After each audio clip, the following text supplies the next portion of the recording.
Subhanahu wa ta'ala, sebagai seorang muslimah, sebagai seorang istri, sebagai seorang ibu, dunia hingga syurga. Amin. Allahumma amin insyaallah. Allahumma inna nas'aluka ilman nafi'ah wa rizqan thayyiba wa amalan mutaqabbala wa fatahallahu alaina futuhal arifin. Allahumma inna na'udzubika min ilmin la yanfa' wa amalin la yurfa' wa qalbin la yakhsha' wa du'a la yusma'.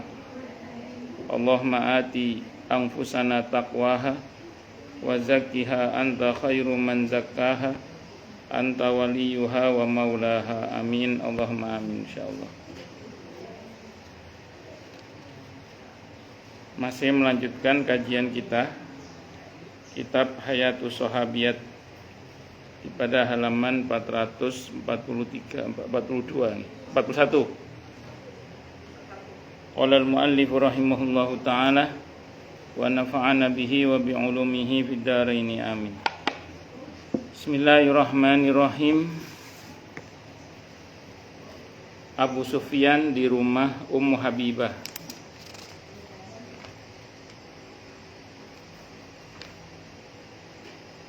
Ketika kaum musyrikin di Mekah melanggar perjanjian Hudaybiyah, jadi ada perjanjian damai dibuat pada tahun ke-6 Hijrah di Hudaybiyah.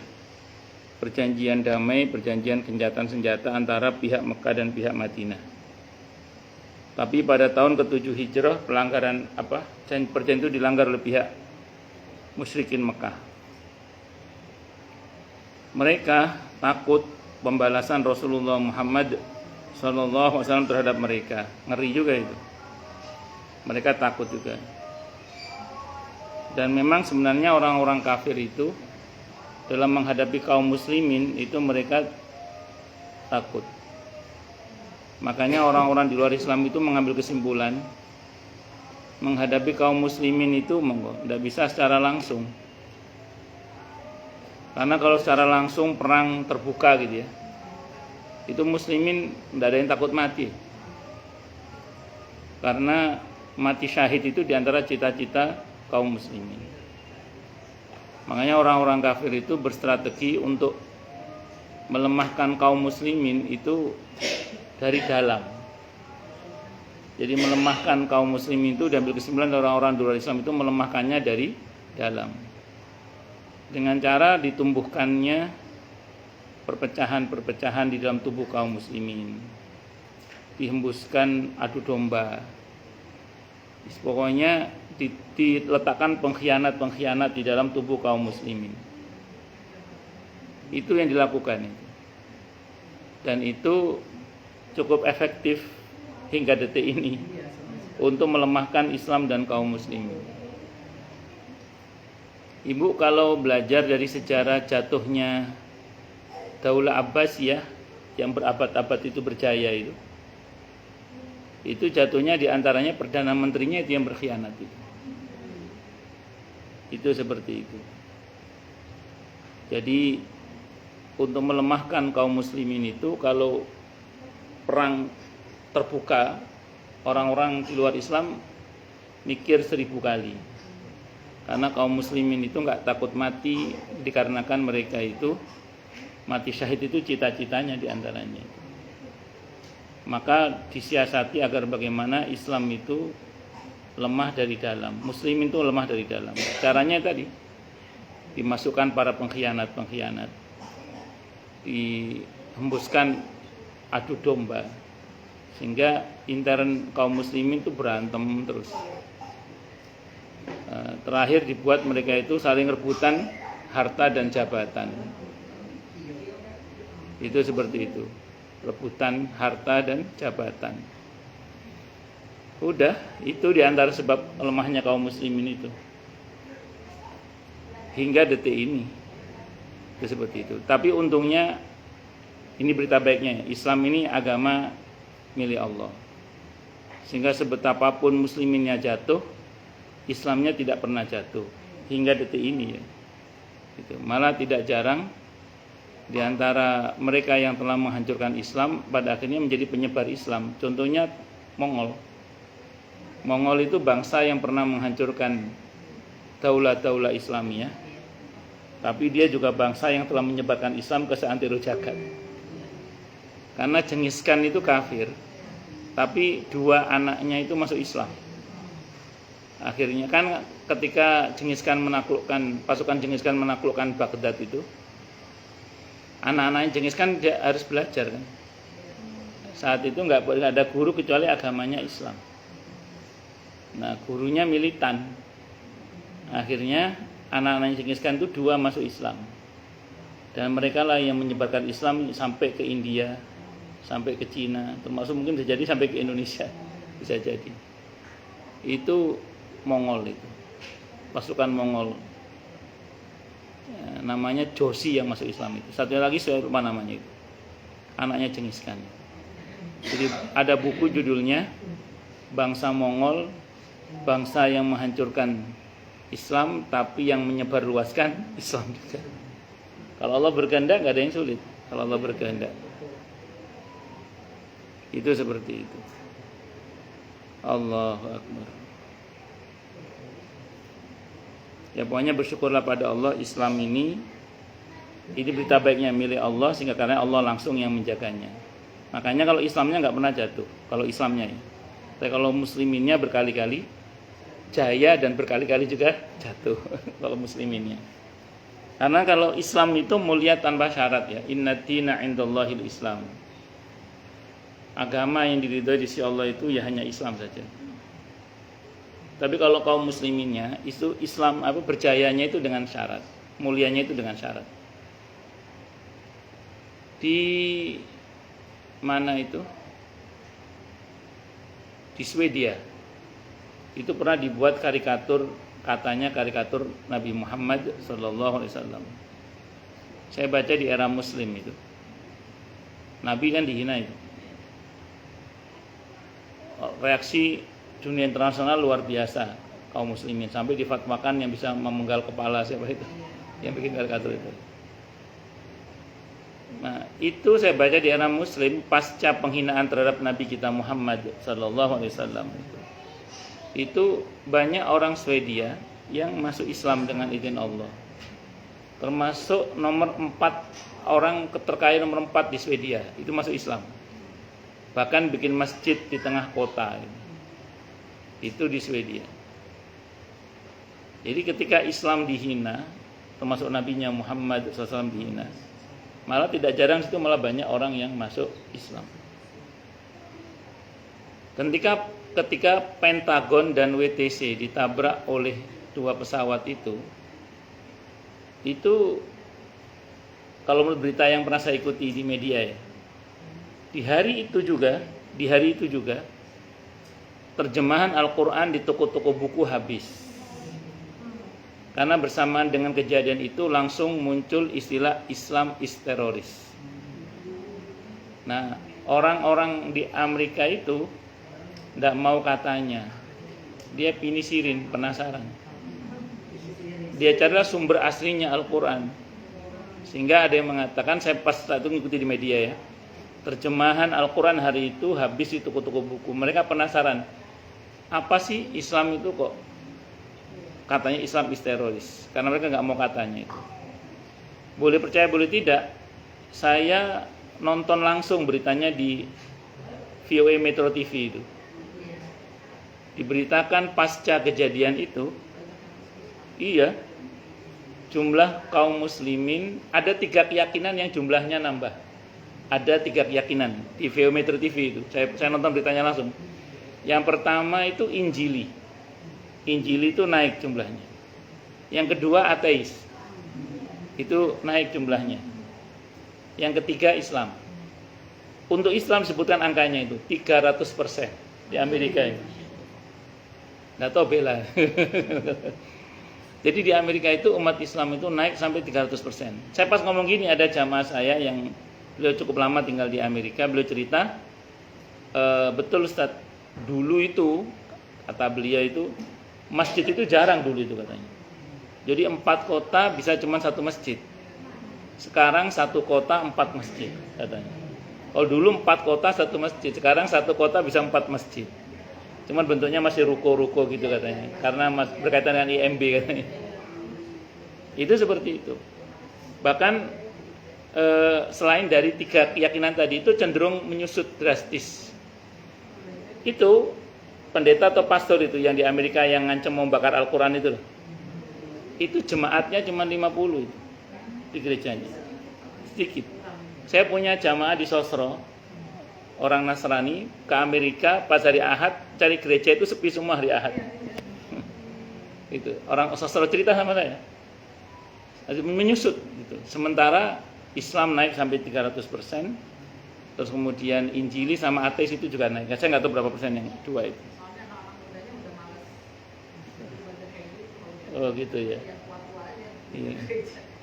Jadi singkat cerita, ya begitulah. Kalau Islam itu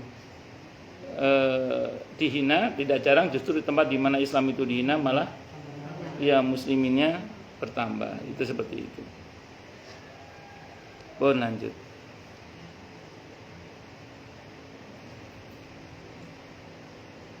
Dalam perjalanan Abu Sufyan untuk datang oleh sebab itu mereka mengutus Abu Sufyan untuk datang ke Madinah dengan harapan dia mampu menenangkan Rasulullah SAW sehingga beliau berkenan menandatangani perjanjian perdamaian yang baru. Tapi tidak bisa. Nabi itu mentalnya bukan mental takut. Nabi itu mentalnya mental juara. Kalau ditakut-takuti malah tambah dadi. Kita tahu ketika muslimin bikin pasar dan pasarnya dibakar oleh orang-orang Yahudi itu Nabi dapat laporan, ya Rasulullah, pasar kita dibakar oleh mereka. Maka kemudian Nabi mengatakan, setelah ini akan saya buat mereka lebih marah lagi katanya. Jadi kan mereka marah ketika Nabi bikin pasar. Jadi ketika Nabi bikin masjid, orang Yahudi nggak marah. Ketika Nabi bikin pasar, mereka marah gitu. Kan biasa orang itu kalau sudah mulai hartanya diusik kan mulai ada saingan, wah dibakar pasarnya Nabi itu. Nabi langsung bilang kalau setelah ini akan saya buat mereka lebih marah lagi. Jadi awalnya pasar Nabi itu jauh dari pasar mereka. Begitu mereka membakar pasar Nabi, Nabi bikin pasar kaum muslimin di seberang jalannya pasar Yahudi. Jadi Yahudi itu punya pasar namanya pasar Bani Koinuko. Nabi bikin pasar di seberang jalannya, face to face, berhadapan langsung. Tadinya Nabi menghargai mereka kan, bikin pasar agak jauh gitu. Dibakar, langsung bikin pasar depan di hadapannya langsung. Kenapa Nabi kok tidak buka lapak di pasar Yahudi? Kan sudah ada pasar besar, pasar Bani Koinuko. Kenapa kok tidak bikin lapak di pasar Yahudi? Jawabannya sederhana. Kalau Nabi bikin lapak di pasar Yahudi, Nabi tidak akan bisa menerapkan sistem syariat 100%. Karena oleh yang punya pasar pasti dilarang. Makanya Nabi bikin pasar sendiri. Itulah masalah kaum muslimin hari ini. Sistem ekonomi, keuangan, perbankan kita hingga detik ini itu belum punya pasar sendiri. Kita masih buka lapak di pasar Yahudi. Iya kan, sistem perbankan kita, keuangan kita, ekonomi kita itu masih belum bikin pasar sendiri. Kita masih bikin lapak di pasar Yahudi. Maka di seluruh dunia hingga detik ini belum ada sistem ekonomi syariah, perbankan syariah atau apapun lembaga keuangan syariah yang betul-betul menerapkan 100% syariah. Tidak ada. Karena oleh yang punya pasar tidak boleh. Oleh yang punya pasar tidak boleh. Itu makanya nggak ada yang 100%. Walaupun itu di Saudi Arabia sendiri. Ya kan itu soal nyali para pemimpinnya sebenarnya, karena mereka yang memegang keputusan sebenarnya. Tapi memang begitulah, ya tadi begitu mau membuat kebijakan langsung dipentung sama yang punya pasar. Kenapa dulu Indonesia punya BNI 46 itu? Kan nggak mau ikut bank sentral, kan, mau bikin bank sendiri kan Indonesia itu. Tapi tidak boleh kan, oleh Bank Dunia tidak boleh, harus ikut mereka. Maka ada bank sentral, bank BI itu seperti itu. Kalau dulu bank BNI 46 itu kan karena Indonesia mau punya bank sendiri. Tapi kalau ngeyel kan artinya jadi seperti Libya itu, seperti Irak itu. Kan Libya kan nggak mau ikut aturan Bank Dunia saat itu, terus disikat kan. Itu seperti itu. Ya itu kejahatan moneter lah. Hingga detik ini. Ya sudah mau gimana? Nyatanya kita seperti ini sekarang. Tapi memang Nabi sudah menyampaikan sih, akan ada masa di mana riba itu merajalela dan siapa yang menghindarinya dia akan kena debunya, itu seperti itu. Brunei itu sempat punya gagasan negara serupun Malaysia Indonesia itu untuk membuat uang dinar, mata uang dinar logam mulia. Tapi nggak lama itu, tahu-tahu ya diem juga itu. Kan pasti kan Indung Semangnya juga nggak mau kan, Inggris. Indung Semang kan Brunei sama anu kan, iya. Itu seperti itu. Ya begitulah ceritanya itu. Pun jadi itu ya Bu ya, yang patut untuk kita, wah Masya Allah. Sini doa dulu. Sini doa dulu. Wah.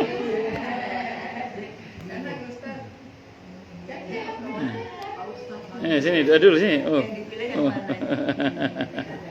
Ya wis. Jadi singkat cerita, itulah kenapa sampai detik ini belum ada sistem keuangan atau lembaga keuangan atau lembaga ekonomi syariah yang 100%. Ya, saya bilang tadi, memang Nabi sudah menyampaikan sih, akan ada masa di mana riba itu merajalela. Siapa yang menghindarinya dia akan kena debunya. Kita hari ini nggak bisa loh murni tanpa riba, itu nggak bisa hari ini ya.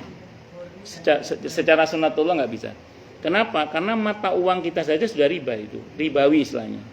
Jadi mata uang kita itu ribawi. Kok bisa ribawi?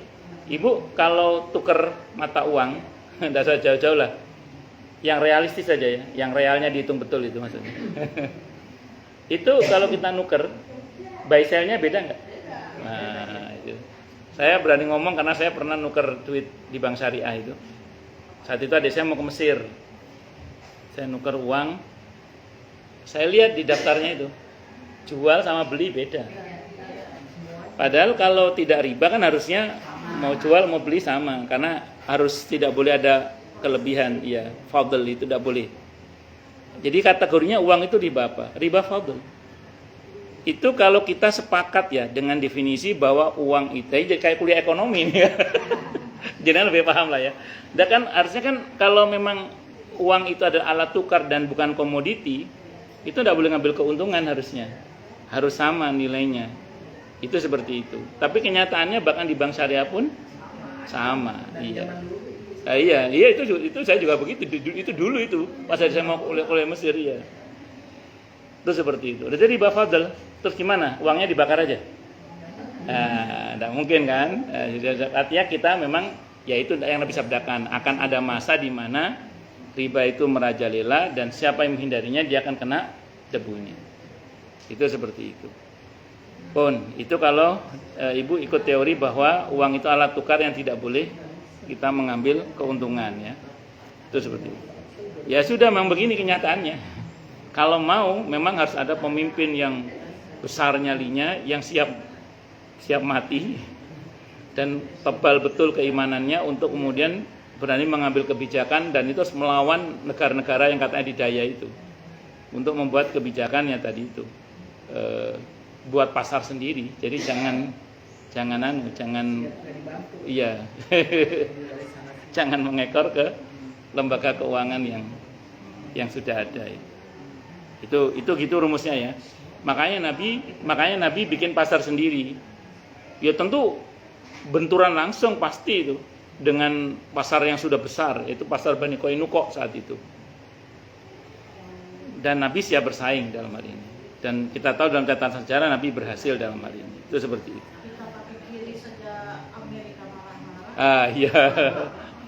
Pakai kiri. Gara-gara pemasukannya visa jadi iya.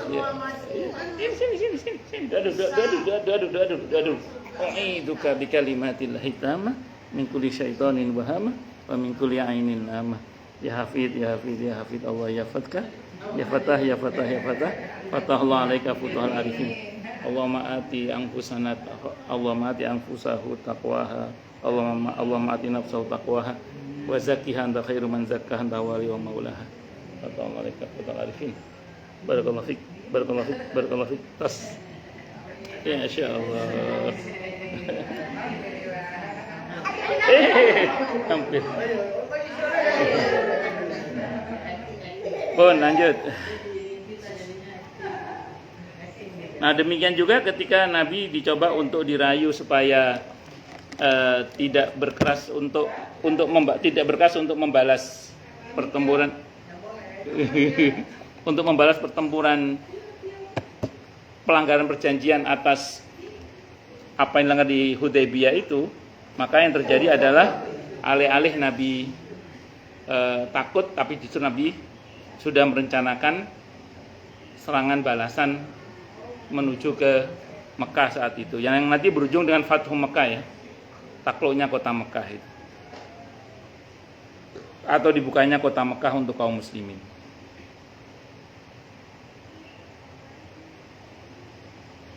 Dalam perjalanan menemui Nabi kita Muhammad SAW, Abu Sufyan mampir ke rumah putrinya Ummu Habibah radhiyallahu anha.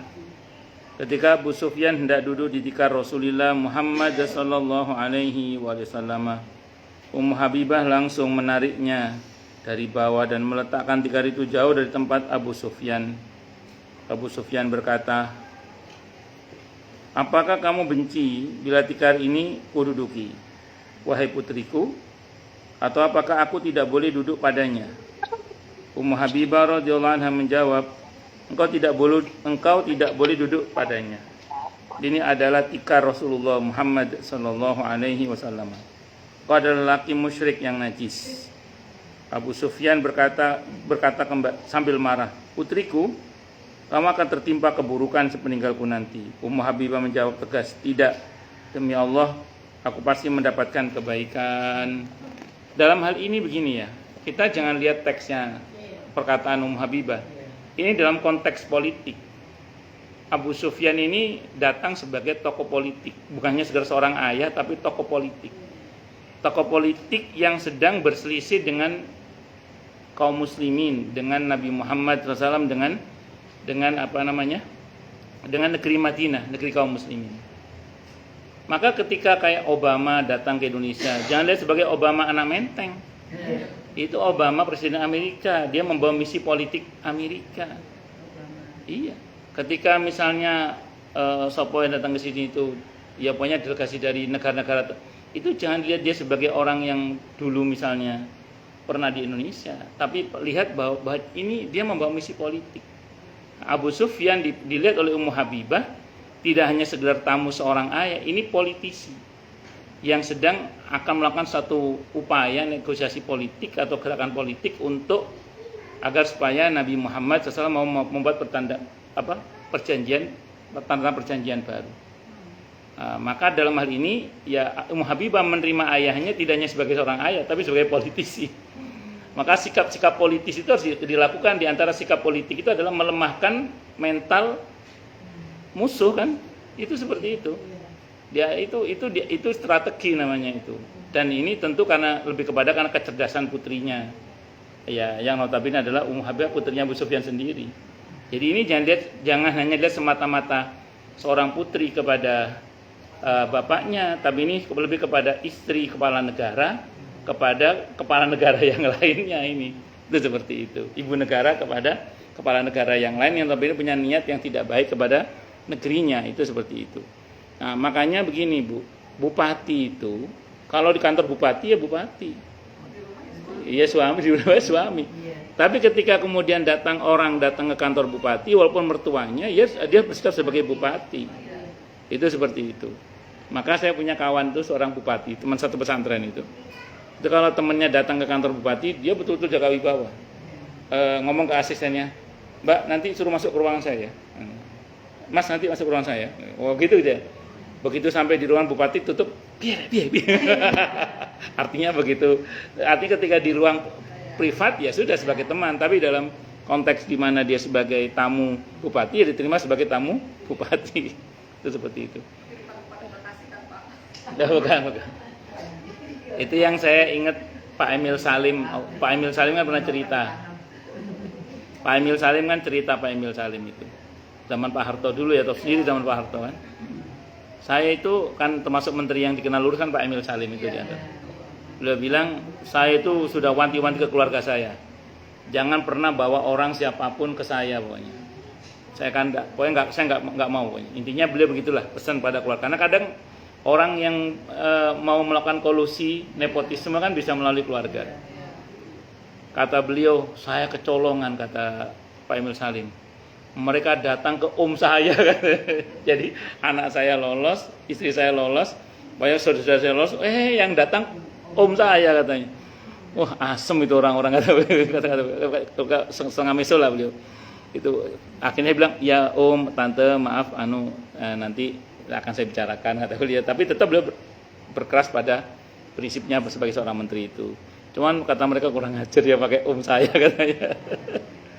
Itu seperti itu. Kan memang begitu kan sebagian orang itu untuk mendekati seorang pejabat kadang melalui kalau nggak melalui anaknya, melalui istrinya atau melalui iya, itu seperti itu. Tapi yang paling efektif memang melalui istri. Jadi saya masih ingat di salah satu instansi BUMN saya nggak sebut namanya ya. Itu ada sebuah acara yang mau digelar di gedung itu. Cuman listrik belum masuk, air belum masuk karena baru jadi gedungnya. Jamaah saya sebagai panitianya lah. Itu udah ngomong ke dirutnya BUMN itu. Pak, ini listrik belum masuk, Pak. Air belum masuk. Sementara acara sudah mau dimulai beberapa hari lagi. Tolonglah Pak, dibantu. Itu nggak ada tindak lanjut itu. Sampai saat istrinya dirut nanya, Pak, gimana gedungnya? Sudah siap Bu.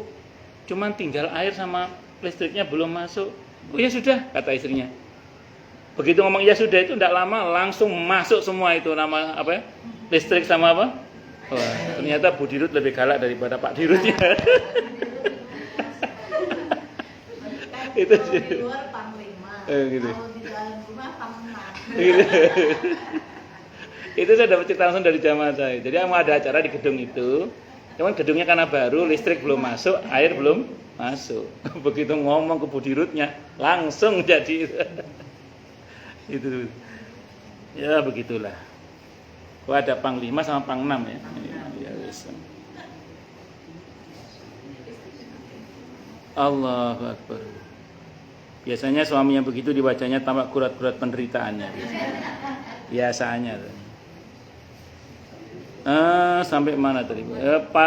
Pada semenggal kisah hidup ini, Ummu Habibah radhiyallahu anha menunjukkan keteladanan terbaik dalam cinta karena Allah Subhanahu wa taala, benci karena Allah Subhanahu wa taala.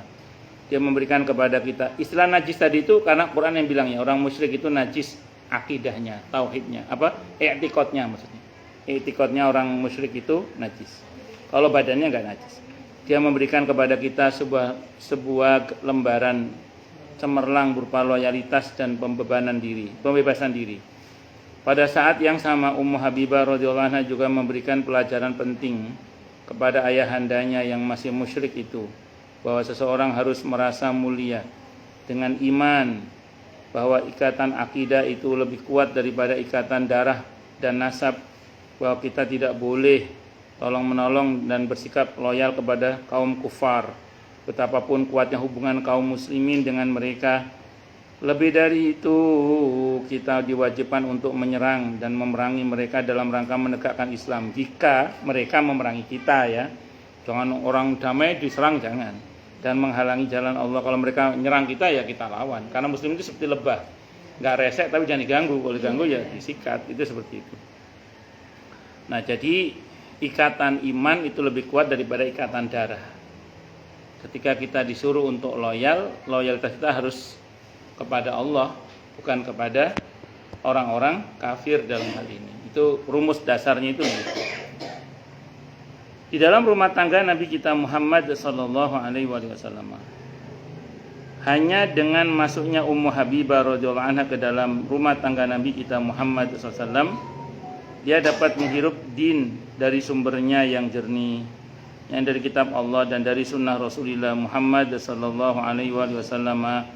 Ummu Habibah radhiyallahu anha dapat mengambil cahaya dari petunjuk ajaran serta akhlak beliau yang indah dan mulia. Dia menjalani kehidupan terindah, paling menyenangkan dan membahagiakan di bawah perlindungan dan pemeliharaan yang sang pemuka seluruh alam, yaitu Nabi Muhammad sallallahu alaihi wasallam. Karena Ummu Habibah radhiyallahu anha memiliki kelebihan dalam hal kecerdasan akal dan pandangan yang tepat, maka Nabi Muhammad sallallahu alaihi wasallam mengistimewakannya untuk mengetahui berbagai rahasia beliau, sampai dia mengetahui niat Nabi Muhammad SAW untuk membebaskan kota Mekah dan persiapan beliau untuk itu. Maka Ummu Habibah tidak mau dong bersekongkol dengan pihak Mekah yang notabene nggak mau Mekah itu dibuka untuk kaum muslimin. Nah, itu seperti itu. Sehingga karenanya kemudian ya Ummu Habibah tetap lebih memihak kepada Rasulullah Muhammad SAW. Walaupun secara rasa mungkin ini bapakku, tapi kalau perihal iman tidak bisa kompromi. Yang dipilih adalah Allah dan Rasulnya Muhammad sallallahu alaihi wasallam. Itu seperti itu. Pun lanjut. Karena Ummu Habibah radhiyallahu anha memiliki kelebihan dalam hal kecerdasan akal dan pandangan yang tepat, maka Nabi Muhammad sallallahu alaihi wasallam mengistimewakannya untuk mengetahui berbagai rahasia beliau, sampai dia mengetahui niat Nabi kita Muhammad SAW untuk membebaskan kota Mekah dan persiapan beliau untuk itu. Nabi merahasiakan saat itu ya. Tapi kepada Ummu Habibah Nabi cerita karena Nabi tahu betul tentang siapa Ummu Habibah dalam hal ini. Walaupun dia mengetahui berita penting itu, dia tak memberitahukannya kepada bapaknya sama sekali. Dia menjaga rahasia Rasulullah Muhammad SAW dan rahasia kaum muslimin. Akhirnya Allah membebaskan kota Mekah untuk nabinya dan masuklah sejumlah besar dari kaum musyrikin ke dalam agama Allah. Akhirnya Abu Sufyan masuk Islam juga karena tersanjung beliau. Dikiranya Nabi itu akan merendahkan tokoh-tokohnya, ternyata tidak. Nabi tetap memuliakan tokoh-tokohnya dan mereka tersanjung, akhirnya masuk Islam. Abu Sufyan akhirnya masuk Islam. Lengkaplah sudah kebahagiaan Ummu Habibah radhiyallahu anha. Dia memuji Allah atas anugerah yang agung ini. Pada episode kehidupan ini tersirat dalil bahwa seorang istri diwajibkan untuk menjaga rahasia suaminya dan tidak membuka kepada siapapun termasuk kepada kerabatnya yang paling dekat. Makanya seorang suami jangan membuka rahasia istrinya depan keluarganya sehingga terjatuhlah kehormatan istrinya. Demikian juga seorang istri jangan membuka rahasia suaminya sehingga takutnya jatuh kehormatan suaminya. Ini dalam konteks kita ya. Kalau Nabi tidak ada yang bisa dijatuhkan dari Nabi mulia semua. Nah, artinya kalau saya pernah ngomong ke istri itu ketika awal-awal menikah dulu itu begini, sedekat apapun kamu dengan keluargamu, tolong kalau ada hal yang buruk yang mulai dari saya jangan diceritakan ke keluargamu. Sebagaimana saya juga sama, misalnya saya melihat ada keburukan pada istri saya pun saya tidak boleh menceritakannya kepada keluarga saya, karena kita saling menjaga kehormatan masing-masing. Sebab kenapa kadang seorang menantu itu terhina di tengah-tengah keluarga mertuanya, itu karena ulah anak dari keluarga itu, karena ulah dari anak keluarga itu yang tidak menjaga kehormatannya, itu seperti itu. Itu seperti itu. Jadi ketika kemudian seorang suami tidak menjaga kehormatan istrinya atau sebaliknya, sehingga kemudian karenanya dia dihinakan di depan keluarga mertuanya atau ipar-iparnya, nah itu ya satu hal yang menjadi kesalahan pihak suami atau istri yang membocorkan atau yang menceritakan keburukan suaminya. Makanya atau istrinya tadi. Makanya saya sering sampaikan kalau saya masih dalam pernikahan itu, kalaupun kalian melihat kelemahan masing-masing, jangan diceritakan di keluarga masing-masing, karena itu bisa menjatuhkan kehormatan pasangan kita masing-masing. Makanya kan dalam Islam itu kalau ada masalah dalam kehidupan rumah tangga itu, selesaikan berdua dulu dalam kamar, tidak ada yang tahu. Berdua saja dulu. Kalau berdua tidak selesai, nah ini baru silahkan datang kepada orang yang memang kita butuh nasihat. Dan itu pun harus orang-orang yang terpercaya, jangan sembarang orang. Maaf nih ya, misalnya ibunya sendiri itu termasuk orang yang tidak bisa dipercaya misalnya, maka jangan ke ibu. Oh, malah adik yang bisa dipercaya, udah cerita ke adik yang sekiranya adik ini bisa misalnya memberikan solusi. Itu seperti itu. Karena memang kalau arahan Al-Quran di surah An-Nisa ayat 34-35 tentang wanita yang nusyus, yang ayat 35-nya terutama ya, itu kan harus mencari hakam. Hakam itu juru damai dari keluarga yang dipilih, yang punya niat baik. Berarti tidak semuanya berarti. Makanya kalau kita melibatkan orang yang sembarangan, itu bisa tidak mendapat pertolongan dari Allah. Makanya pilih orang-orang yang terpercaya, bukan sembarang orang, itu maksudnya itu. Jadi masalah itu suami istri terutama kalau sekiranya bisa diselesaikan berdua saja, nggak usah yang lain. Tapi kalau berdua misalnya tidak selesai juga, baru silakan mencari solusi dari orang-orang yang terpercaya, dari keluarga dekat dulu atau dari ahli-ahlinya yang terpercaya. Silahkan itu seperti itu. Jangan apa-apa ngundang pengacara, jangan apa-apa undang-undang infotainment misalnya. Akhirnya rame, akhirnya ketahuan semua. Iya.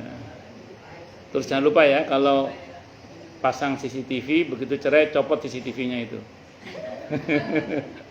Takutnya masih dipegang oleh HP-nya, wifi-nya masih dipegang oleh HP-nya. Itu seperti itu. Bisa dimengerti ya Bu ya? Itu seperti itu. Allahu Akbar. Pada episode kehidupan yang terisi itu berarti, di sana banyak wanita yang melibatkan keluarga bersama dalam mencari solusi berbagai permasalahan hidup suami istri. Sebagian besar dari mereka terjatuh ke dalam jurang perceraian karena tindakan istri menyiarkan rahasia rumah tangga dan mengadukan keadaan suaminya kepada orang yang tidak menginginkan terwujudnya perdamaian. Allah Ta'ala berfirman yang artinya, jika kalian mengkhawatirkan terjadinya perpecahan di antara mereka, ini yang saya bilang tadi An-Nisa 35 ya, maka utuslah seorang hakam juru perdamaian, juru pendamai dari pihak suami dan seorang hakam dari pihak istri. Jika keduanya menginginkan perdamaian, harus punya niat baik, jangan sembarang orang, maka Allah akan beri taufik pertolongannya kepada mereka berdua. Nah, jadi kalau dia melakukan itu atas dasar menginginkan perdamaian pada pihak suami istri, maka insya Allah akan dibantu oleh Allah untuk bisa berdamai rumah tangganya itu atau menjadi baiklah itu. Saya mungkin pernah cerita di sini ya. Ada jamaah saya ceritanya itu bapaknya udah wafat. Jadi si jamaah saya ini punya putra, jamaah saya ini suaminya udah wafat. Suatu saat putranya ini digugat cerai oleh istrinya, sudah tinggal ketok palu itu ceritanya. Terus ibunya datang ke saya saat itu. Saya mau karena ini jamaah ya. Jadi insya Allah dia mau dengerin saya. Saya nggak selalu mau loh ya gini. Saya didatangkan begini nggak selalu mau, karena saya sering bilang, mohon maaf saya nggak kenal sama suami ibu, kan ibu bukan jamaah saya suaminya. Cari ustadznya aja, dia nggak akan dengerin saya. Biasanya orang kan dengerin kalau ustadznya kan, gitu. Ini karena saya guru di keluarga itu, saya mau datang saat itu. Beliau datang ke saya, ibunya itu, Allah yarham, ibunya datang, Ustadz, mohon kesediaannya menjadi wakil keluarga saya, karena bapaknya udah meninggal. Ustadz menjadi wakil keluarga kami untuk mendamaikan mereka supaya tidak jadi cerai. Jadi saya jadi hakam berarti kan. Ya udah Bu, diatur aja waktunya. Udah, kita datang tuh. Dari pihak wanita ada juga perwakilannya dari omnya saat itu, omnya. Ketemulah dengan saya kan, ngobrol kita berdua. Saya bersyukur pada Allah, Saya termasuk yang punya niat baik agar jangan bercerai. Dari pihak umnya alhamdulillah juga pinginnya jangan cerai. Cocok udah kan? Kita ngobrol. Qaddarallah, kesimpulan pertemuan hari itu gugatan cerai dicabut.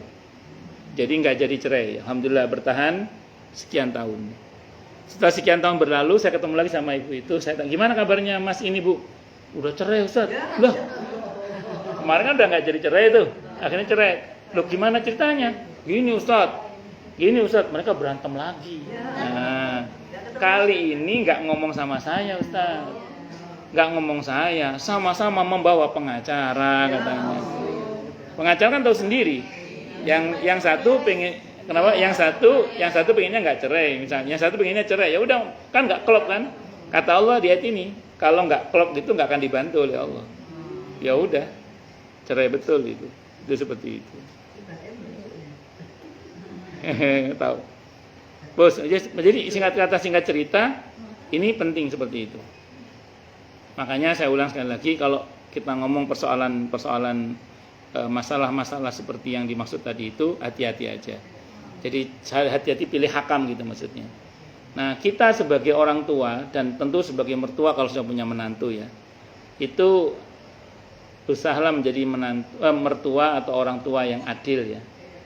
Saya kalau saya pernah dengar orang ngomong gini ke anaknya, ke anak perempuannya, sesalah apapun suamimu jangan ceritakan ke mertuamu. Karena ada tradisi masyarakat tertentu itu dia nggak mau tahu, pokoknya anaknya bener aja. Ini kita jangan jadi mertua yang seperti itu. Kita jangan jadi orang tua yang seperti itu.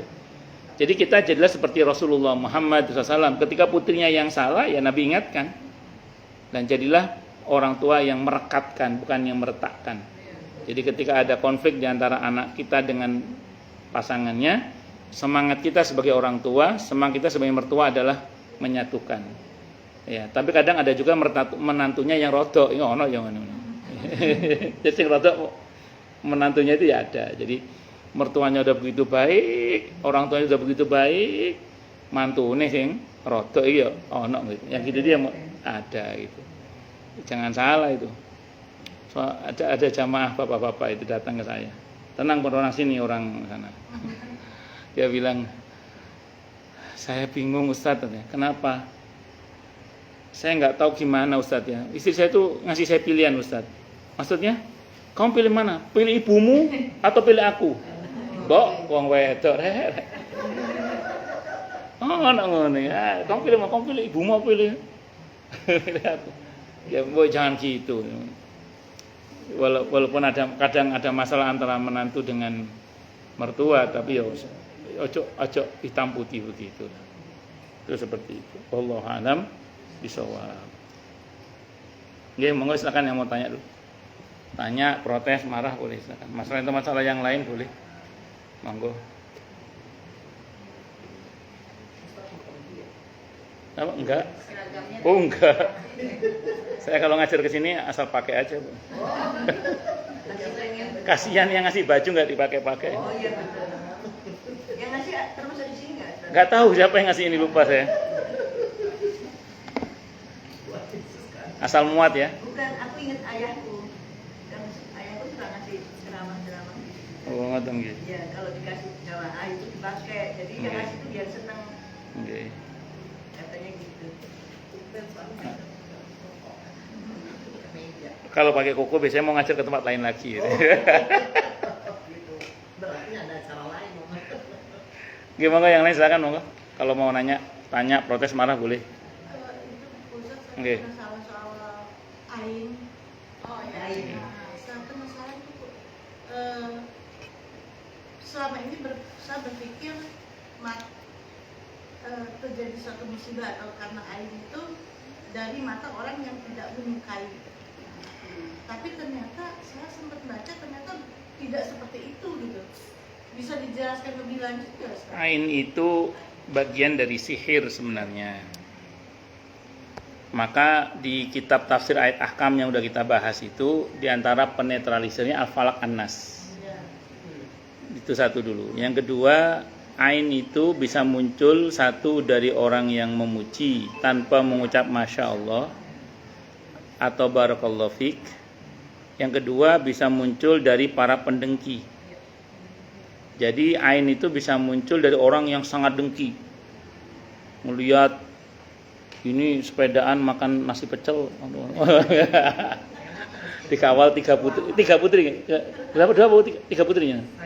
Bukan yang iya, tiga putri ya. Kan luar biasa itu jalan-jalan. Terus apa? Kalau jenengan berapa putri? Jenengan buan. Tiga sama. Oh sama tiga. Jejer sama tiga. Itu misalnya lihat postingannya Bu Ursula dengki. Misalnya gitu ya. Misalnya. Maka tatapan dengki itu bisa menjadi penyakit ain bagi Bu Ursula dan keluarga. Tatapan dengki itu. Itu Karena dengki ya. Dengki itu. Nah, atau karena memuji, tapi mujinya nggak pakai masya Allah. Maka saya kadang kalau Jabri ngomentari kue beliau kan saya tambahkan masya Allah, enak ini, masya Allah. Tambahkan masya Allah. Kalau nggak pakai masya Allah ngerinya jadi penyakit ain bagi Bu Ursula dan keluarga. Nah, karena kita tidak bisa mengendalikan orang kepada kita, kan kita nggak bisa mengendalikan orang kan? Kedengkiannya kita tidak bisa mengendalikan, ujiannya kita juga tidak bisa mengendalikan. Karena kita tidak bisa mengendalikan, di antara penetralisirnya itu adalah Al-Falaq An-Nas. Maka kalau jenengan rajin baca Al-Falaq An-Nas pagi dan petang, habis sholat, mau tidur, bangun tidur, atau kapan lah terserah jenengan pokoknya baca itu, insya Allah. Wallahu a'lam bishawab. Nggih. Ngoten.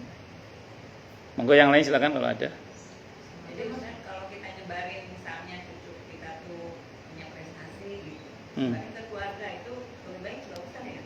Bukan tidak usah, tidak apa-apa. Tapi ibu yang mengatakan alhamdulillah wa masya Allah, cucu kami hari ini mendapatkan ranking 1. Mohon doanya semoga ilmunya bermanfaat. Tidak apa-apa.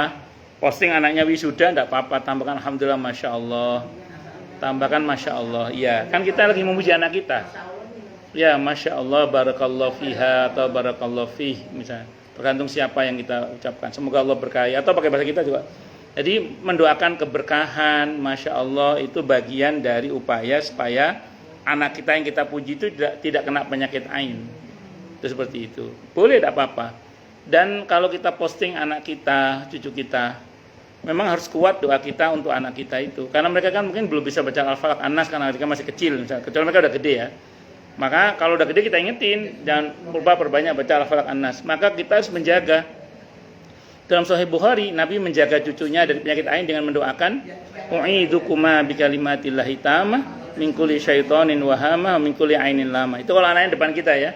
Ya tadi kayak saya bacakan ke Kio tadi itu, "U'iduka bikalimatillahi tammah min kulli syaitonin wa hamah wa min kulli ainin lama." Itu supaya Kio selamat dari penyakit ain itu. Itu kalau anaknya nggak depan kita karena masih kuliah di mana, kita bacakan kalau anaknya perempuan 1 U'iduha bikalimatillahi tammah min kulli syaitonin wa hamah wa min kulli ainin lama. Itu hadis Bukhari di antara ulama. Kalau laki-laki u'iduhu bikalimatillahi tammah min kulli syaitonin wa hamah wa min kulli ainin lama. Kalau anaknya 2 laki atau perempuan, terserah laki atau perempuan, itu u'iduhuma bikalimatillahi tammah min kulli syaitonin wa hamah wa min kulli ainin lama.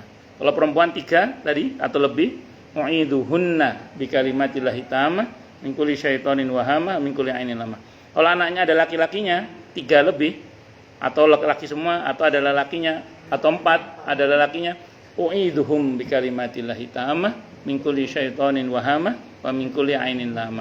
Cuman kalau udah gede diingetin aja, perbanyak baca Al-Falaq An-Nas. Terutama kalau anak-anak kita aktif di media, sering posting. Saya kan sering posting. Itu harus kuat zikirnya itu. Bukan apa? Karena potensi orang suka dan potensi orang yang tidak suka itu ada. Walaupun kalau saya secara pribadi sih lebih kepada niat untuk dakwah ya. Itu seperti itu. Makanya hampir tidak ada postingan-postingan pribadi. Bukan tidak ada, hampir tidak ada. Karena memang fokus saya bukan pada menceritakan tentang pribadi, tapi lebih kepada dakwah. Sedikit selengean lah itu. Itu seperti itu. Wallahu a'lam bishawab. Oke. Matan nggih Bu. Monggo yang lain silakan kalau ada. Cukup. Nggih. Kalau tidak ada kita tutup dengan hamdalah. Alhamdulillahirabbil alamin. Semoga kajian kita bisa bermanfaat, mubarakah fid dini wad dunya wal akhirah untuk kita, keluarga kita dan seluruh umat Islam semuanya.